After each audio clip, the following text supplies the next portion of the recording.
వీరికి Roman Catholic దగ్గర ప్రపంచం యొక్క డబ్బు అంతా వాడి దగ్గరే ఉంది. రీసెంట్గా మీరు విన్నారా వార్తలు? ఆర్బీఐ మన దేశం యొక్క గోల్డ్ నమ్మేసింది. ఎన్ని కేజీలో తెలియదు. దాన్ని ఎందుకు అమ్మిందంటే ఈ డాలర్ విలువ వల్ల ఈ రూపాయి విలువ పడిపోతుంది. ఇప్పుడు ఎంత వచ్చిందో తెలీదు. 95 అంట, నువ్వు ఉన్నప్పుడు 85, 75. 20 రూపాయలు ఒక్క సంవత్సరంలో పెరగడం అంటే ఓరి నాయన, 8 months. ఎంత భయంకరమో తెలుసా?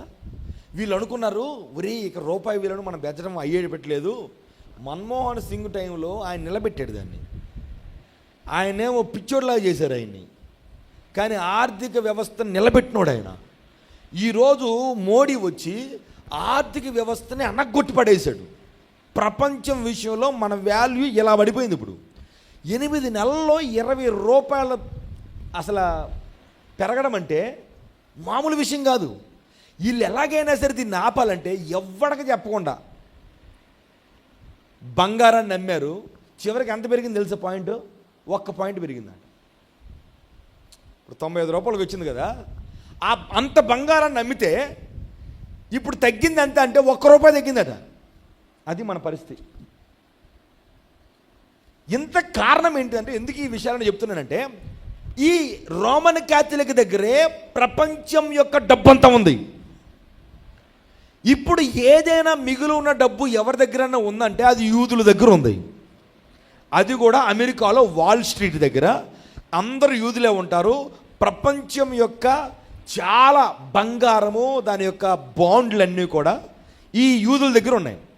ఇప్పుడు ఆ యూదుల దగ్గర నుంచి ఆ బాండ్లు లాక్కుంటే ప్రపంచాన్ని వీళ్ళు చిటికన వేలతో నడిపించవచ్చు. ఆ ఒక్క బలహీనత వల్ల ఇప్పుడు ఆ డబ్బును ఆక్రమించుకోవడానికి ఇప్పుడు ఇజ్రాయేల్ పక్షాన అమెరికా నిలబడుతుంది తోకలాగా. ఏం చేయట్లా, జస్ట్ సపోర్ట్ అనమాట. ఇజ్రాయెల్ సైన్యం అంతా అక్కడే ఉంటుంది. ఎక్కడ ఉంటుంది? ఇజ్రాయెల్ దేశం చుట్టే అమెరికా సైన్యం ఉంటుంది. ఎందుకు ఉంచింది ఏంటి అని అంటే, వీళ్ళ ఉద్దేశం ఇజ్రాయెల్ని కాపాడడానికి కాదు, వెనకాల పోపు యొక్క ఉద్దేశం. అందుకని దక్షిణ దేశాన్ని పోపు అలా గుప్పుట్లో పెట్టుకుని, అరే నువ్వు ఆ డబ్బులు తెచ్చేదాకా నా తోకలాగా పనిచేయమని ఆడుతున్నాడు ఆట. అయితే జాగ్రత్త వినండి, ఈ రెండు కూడా ఇజ్రాయేలులతో నిబంధన చేసుకుంటాయి.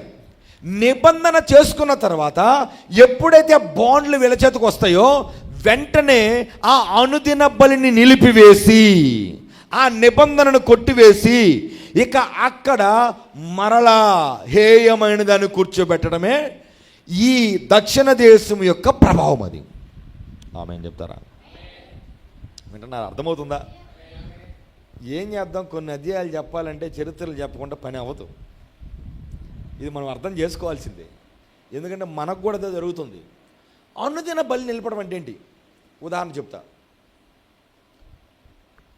ఒక్కసారి మీరు మత్తయి సువార్త 24వ అధ్యాయం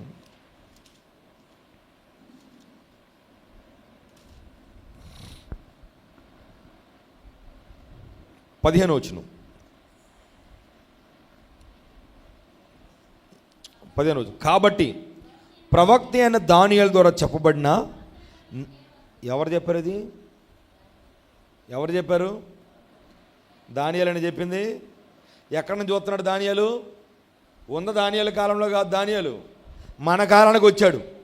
అక్కడ నాశనకరమైన ఒక హేవి వస్తువు పెట్టడం చూశాడు ఆయన. నాశనకరమైన హే వస్తువు పరిశుద్ధ స్థలం ముందు నిలుచట మీరు చూడగానే, నిజానికి ఇది ఆల్రెడీ ముందు అయిపోయింది ఒకసారి. ఎప్పుడైతే ఇజ్రాయేలీలు ఆ టైటస్ అనే చక్రవర్తి వచ్చి క్రీస్తు శకం 70వ సంవత్సరాన ఎప్పుడైతే ఆ యెరూషలేముని స్వాధీనపరుచుకున్నాడో, అప్పుడు ఆ యెరూషలేం మందిరాన్ని కొల్లగొట్టి ఆ యెరూషలేం మందిరంలో ఓమర్ మసీదుని పెట్టారు. ఓమర్ మసీద్ ఇప్పుడు ఉన్న మసీదు, మీరు కనుక టెంపుల్ మౌంట్ ఏదైతే ఉందో అక్కడ ఓమర్ మసీద్ ఉంది. ఆ మసీదే హేయమైన వస్తువు. అది ఎప్పటికీ నిలబడి ఉంది అక్కడ. ఇప్పుడు అక్కడ అనుదిన బలి జరుగుతుందా? అక్కడ లేదు. ఇశ్రాయేలులకి బలి అర్పణ జరుగుతుందా? లేదు. అనుదిన బలి జరగాలనంటే అక్కడ తప్పనిసరిగా మందిరం ఉండాలి. మందిరం లేదు.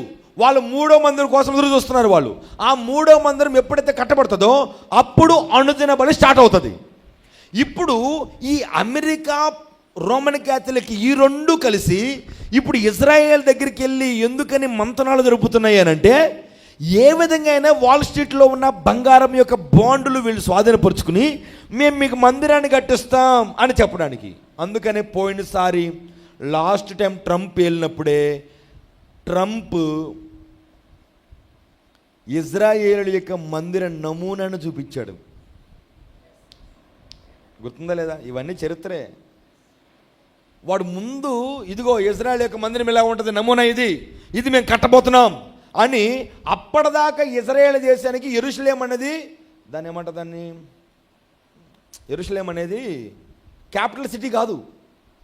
యెరూషలేంలో ఉన్నారు ఇజ్రాయేలీలు, కానీ యెరూషలేం క్యాపిటల్ సిటీ కాదు. ఎప్పుడైతే ట్రంప్ వచ్చాడో యెరూషలేముని క్యాపిటల్ సిటీ చేసి ఇది మీకు రాజధానిగా ఉంటుందని చెప్పాడు వాళ్ళకి. ఎవరు చేసింది అదంతా? ట్రంప్.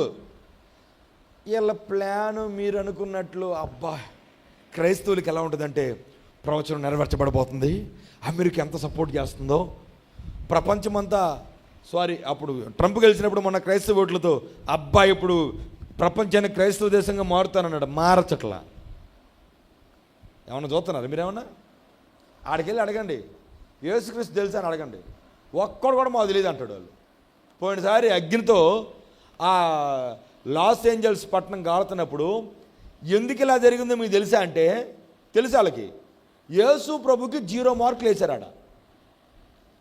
వాళ్ళు ఒక పెద్ద మీటింగ్ పెట్టుకుని అందరికి పెద్ద పెద్ద స్టార్లకి పెద్ద పెద్ద మార్కులు వేసి వీళ్ళందరికీ ఇన్ని మార్కులు ఇచ్చారు కదా, యేసు ప్రభుకి ఎన్ని మార్కులు వేస్తారంటే 0 అన్నారు వాళ్ళు. 0 అన్న తర్వాత 2 రోజులకే బూడిదయింది.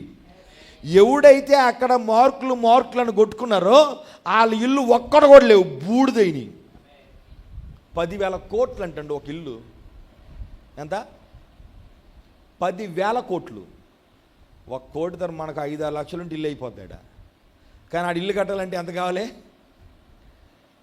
ఆ 10,000 కోట్లు ఇల్లు బూడిదయ్యింది. ఎందుకో తెలుసా? మార్కులు ఆయనకి ఇవ్వాల, సృష్టికర్తకి ఇవ్వాల, సహాయం చేసినాడికి ఇవ్వాల. ఎవరికి ఇచ్చారా? ఎందుకు పనికిరాని వాళ్ళు, సినిమా స్టార్లు వాళ్ళకి ఇచ్చారు. బూడి చేసి పడేశాడు దేవుడు ఆడ. ఎందుకు ఈ మాట చెప్తున్నానంటే, ప్రపంచమంతా కూడా ఎలా ఉందనంటే వాళ్ళు స్వార్థంతో బ్రతుకుతున్నారు. ఇప్పుడు రష్యా కూడా, ప్రవక్త ఒక ప్రవచనం చెప్పాడు ఆయన, అది ఏమంటాడు తెలుసా? రష్యా కూడా ఇజ్రాయేల్లో ప్రవేశించడానికి ప్రయత్నం చేస్తుంది. ఎందుకంటే ఇప్పుడు ఆయిల్ అనేది ఇప్పుడు ఇజ్రాయేల్లో ఉందట. వీళ్ళు ఇప్పుడు అన్నీ ఏం చేస్తారు? యుద్ధం ద్వారా ఇప్పుడు జరుగుతున్న అమెరికా సిరియా, ఏమంటాం, అమెరికాకి ఇరాన్కి మధ్య యుద్ధం జరుగుతుంది. అమెరికా ఏం చేస్తుంది? ఆయిల్ ట్యాంకర్స్ ఏవైతే ఉన్నాయో వాటన్నిటిని ధ్వంసం చేస్తున్నారు వీళ్ళు. ఇజ్రాయెల్ చేస్తుంది, ఇటు అమెరికా చేస్తుంది. ఆయిల్ ఎక్కడైతే తయారవుతుందో వాటి యొక్క మొత్తాన్ని వీళ్ళు ధ్వంసం చేస్తున్నారు. ఇటు ఉక్రెయిన్ కూడా రష్యాలో ఉన్న ఆయిల్ ట్యాంకర్లని నాశనం చేస్తుంది. ఇప్పుడు ఈ చివరి దినాల్లో, ఈ కొద్ది రోజుల్లో దేవుడు ఇజ్రాయేల్లో ఆయిల్ నిధుల్ని దేవుడు లేకపోతున్నాడు. ఇప్పుడు ఆ ఆయిల్ నిధుల కోసం రష్యా వస్తుంది. ఇదే బంగారం కోసమేమో ఎవరు వస్తారు? అమెరికా వచ్చింది. 3వ ప్రపంచ యుద్ధం అక్కడ తీక్షణ స్థితిలోకి వెళ్ళింది. అయితే జాగ్రత్తగా వినండి.